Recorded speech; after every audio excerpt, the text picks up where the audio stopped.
Welcome to Shape of the City. I'm Clover Frederick and I'll be your host.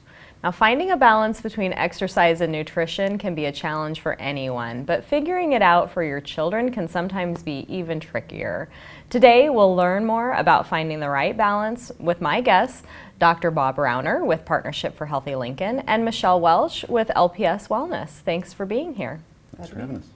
Well, let's start with Bob. Now, Bob, what are the benefits of physical activity, especially for youth? Well, it's almost hard to stop when you start. I mean, it's everything from obviously better fitness, lower obesity, but everything from sleep to behavior issues to, for kids, a lot of testing, just every test they've gone through, math, reading, science, writing, they tend to do better when they're more physically fit. So lots of benefits all around for physical activity and fitness. Okay. Now, what type and amount of exercise are recommended for children as they grow from kindergarten up to high school? Yeah, and I think that's one of the things hardest for people to get. You know you're supposed to be physically active, but how physically active? How much time?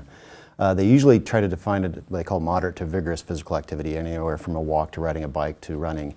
They usually want about 60 minutes a day for kids, and they're actually pushing the adult measures up there now too, that even adults should be getting that range.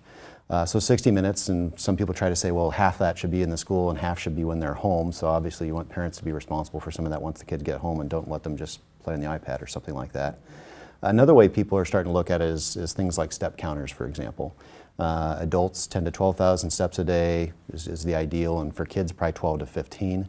Sometimes it's hard to wear a step counter, but a lot of the new smartphones actually have built-in step counters. So like I have an iPhone 6 and it will open up and there it is. It actually tracks your steps by day. So if you're wearing it, it'll actually track it that way. Mm-hmm. Good. Now, what are some of the biggest challenges to keeping kids active these days? Well, one is distractions, being driven places, because if you're sitting in a car, you're not walking. So finding ways to incorporate it into your day, hopefully walking to school as opposed to getting a car ride. And then as we head into the winter, it's just that it's colder and people just don't naturally get out as much, but if you learn how to dress for the cold, it's really not too bad. There's nothing that says you can't be out active in December or January. You just got to dress the right way. All right. Now, what advice do you have for those as we come into the winter season, how families can stay active during the colder months?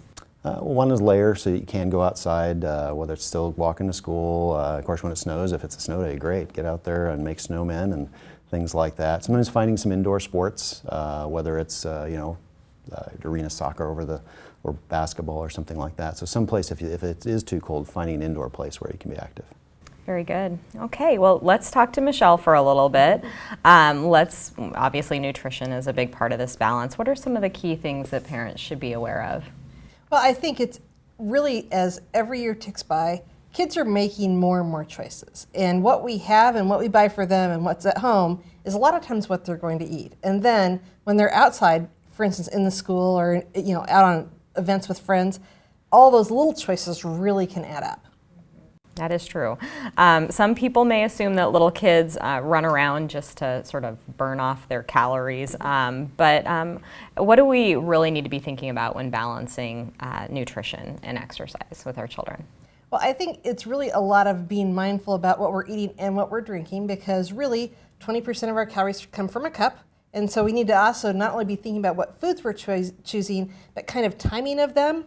And then also, what are we doing for drinks between meals? Because the between meal drinks, anything outside of water, is really just kind of bonus calories that can really undermine kids, especially because our cups just keep growing. And so, it used to be a no big deal if we go in and have like a little small cup of juice or something, but now the cups are so big, the kids are getting maybe 4 servings at one time, and it kind of gets in their way.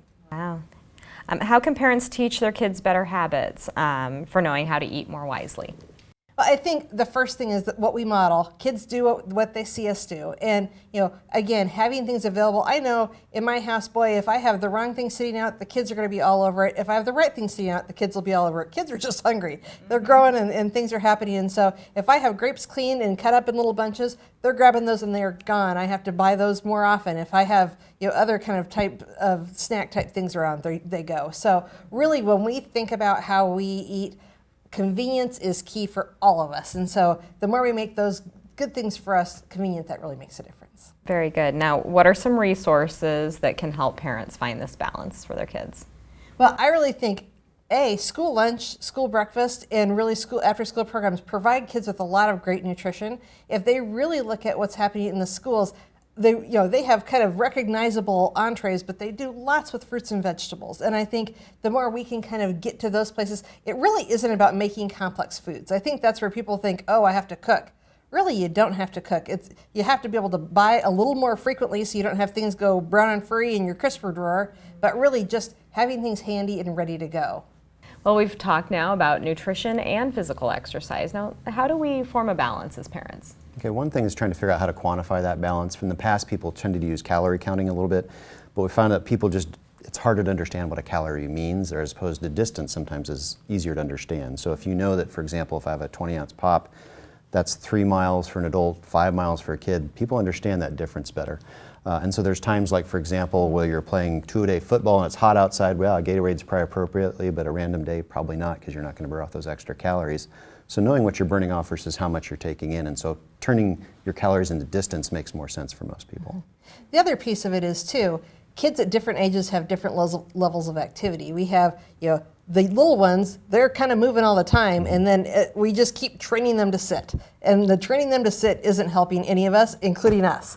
So really, as we all move on, we really find research shows that we greatly underestimate how many calories we are taking in, and we overestimate, that walk. Oh my gosh, that walk probably paid for 3 brownies when it really maybe got you a quarter of the brownie. So we'll show kind of some examples later in the segments to kind of help give people a better perspective of really what are they taking in and how does that balance. Very good. Now, you've given us a lot to think about. Thank you both for being on this show. When we return, Michelle is going to give us some really great nutrition tips that we can use with our children.